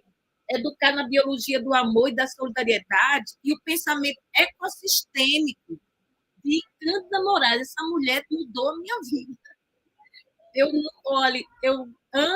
sou antes e depois de Cândida Moraes e Edgar Morin. porque Cândida Moraes ela é uma grande intérprete do pensamento de Edgar Morin, da complexidade. Então, não tem como não... Eu sou uma doutora em educação, né? Para algumas pessoas que podem assim dizer, não, mas ela está falando sobre água sagrada, o que tem a ver? Então, gente, leia o pensamento complexo, leia o pensamento ecossistêmico, entenda que tudo está ligado e que a gente é que aprendeu a separar, como a separar o menina usa rosa, menino usa azul. Então, isso está tudo errado, gente. Então, assim, vou agora dizer o verso de Jurema que eu estou devendo. Eu não posso sair daqui sem dizer o verso que eu fiz para Jurema Sagrada. Diz assim: Jurema, te encontro na coragem das águas, que correm rios e se tornam mar. Te ouço no vento, que vem das serras, trazendo os segredos da mata ao luar. Te vejo em flores de todas as formas, nos olhos dos bichos, da terra e do ar. Te abraço no fogo, que consome o meu medo e me faz incendiar. Ah, legal, legal, legal. Ó, para gente poder terminar empatado, tem um cântico, tem um cântico aqui. Você vai cantar, porque Vou fazer um cântico aqui, você olha vai só. cantar e eu toco maracá. Tem Olha, um cântico aqui que a eu gente já estou faz aqui. proibida de falar tanto tempo, como eu falei aqui, porque eu estou no pós-operatório. Estou aqui sou movida a chá, entendeu? Ah, E então eu sei que você tem um canto bem bonito aí, pode cantar, viu? Tá bom, você fez um verso para Jurema, eu vou só fazer um cântico, tá? Ah, vamos lá. Olha só. Ô Juremê, ô Jurema, sua folha caiu serena, ô Jurema, dentro desse gongá. Sua folha caiu serena, ô Jurema, dentro desse gongá. Sua folha caiu caindo, ô Jurema, ô Jurema. Ah, a gente conhece aqui mais devagar. Ô, Jureminha, ô, Jurema, a folha caiu serena, ô, Jurema, dentro deste congá. Salve o sol e salve a lua e toda a constelação. Salve os rios e salve a mata que nos dará proteção, ô, Jurema. Ô, É isso aí. Legal, muito bom. Eva, muito que obrigado, querida. lindo! Uma boa noite, um bom descanso para você e que a gente possa continuar essa partilha em outros momentos aí. Obrigado por tudo, viu, querida?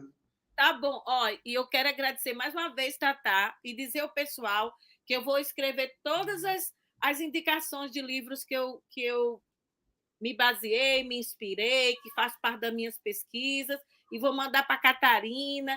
Quero agradecer a minhas manas do Mulherio que estavam aqui. Me perdoe vocês de não ter conseguido falar com vocês, minhas lindas. Jucaçu, viu? Uma grande cantora. Todas as minhas manas que estavam aqui que eu não pude falar, por favor, me perdoe e muito grata ao EBT. Salve Até vossa mais. força! Salve. Carol, muito obrigado, querida.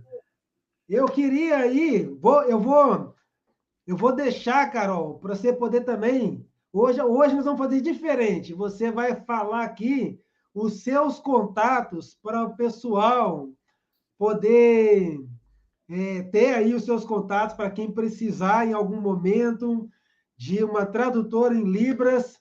E assim, é tradutora em Libras e aí agora já sabe também de candomblé, de originário, já sabe de tanta coisa, né? Deixa para a gente aí, Carol, seus contatos, fala para o pessoal aí. E eu te agradeço demais por ter estado conosco todos esses dias aí, nos aturando e nos sendo nosso porta-voz de inclusão. Oi, oi, boa noite para vocês. Vocês podem me acompanhar no Instagram, se vocês tiverem vontade de ver o trabalho. Tem pouca coisa lá, mas podem acompanhar, @Carol P. Zanto. Pode ir lá. Legal. Muito obrigado, Carol. Forte abraço. Pessoal, boa noite.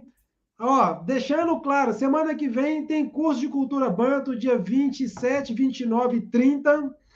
Na outra semana, dia 8/7, Festival Chetruá Lavisala, a festa de encerramento, né? Então, nós vamos fazer uma apresentação musical dos cânticos que a gente musicalizou, né? Vai ser lá na Lagoa do Nado. Estão todos convidados a assistir presencialmente e quem tiver à distância, nós vamos disponibilizar um link para poder ser acompanhado em tempo real também. Os cânticos estão lindos, estão assim uma coisa de matar.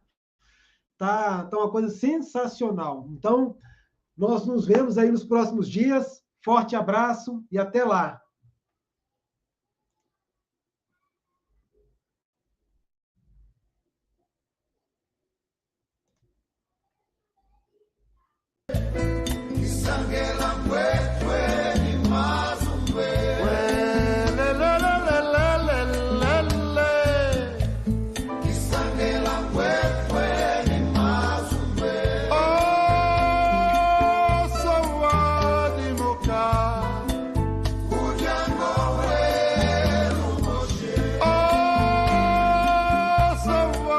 Último